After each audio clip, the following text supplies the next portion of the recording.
Une fois l'ensemble des consignes remplies, je vais donc accéder à la partie ciblage. Vous découvrez donc cette page qui est composée en deux sections. En haut de page, des informations qui sont principalement pré-remplies, le pays du test, la langue du test, origine du panel, à savoir notre panel test APIC. Une dernière fonctionnalité est disponible ici, celle d'exclure des testeurs ayant été sollicités dans le cadre de tests précédemment lancés sur votre licence. Nous donnions par exemple l'exemple tout à l'heure d'un test avec deux silos, un silo desktop, un silo mobile. Nous pourrions très bien imaginer d'exclure les testeurs ayant déjà été sollicités sur notre test mobile. Vous découvrez ensuite l'espace de ciblage automatique. L'outil nous permet de sélectionner maximum 4 critères. Au sein d'un même critère, des valeurs sont à remplir, les valeurs de type âge ou genre par exemple, la possibilité d'y ajouter des répartitions en pourcentage ou d'exclure des segments, par exemple sur des tranches d'âge.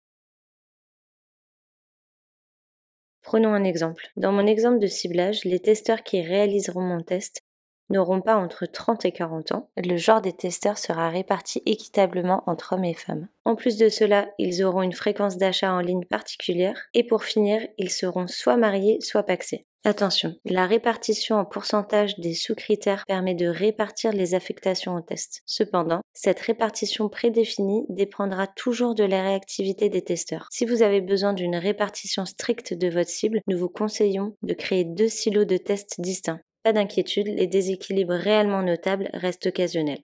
Une fois mes critères remplis, je vais donc cliquer sur le bouton « Vérifier le ciblage » afin de lancer une étude en base de données pour vérifier que mon ciblage est bien compatible au quota attendu. Le calcul est en cours. Une fois le calcul fait et validé, je peux enregistrer et passer à l'étape suivante, l'étape de campagne.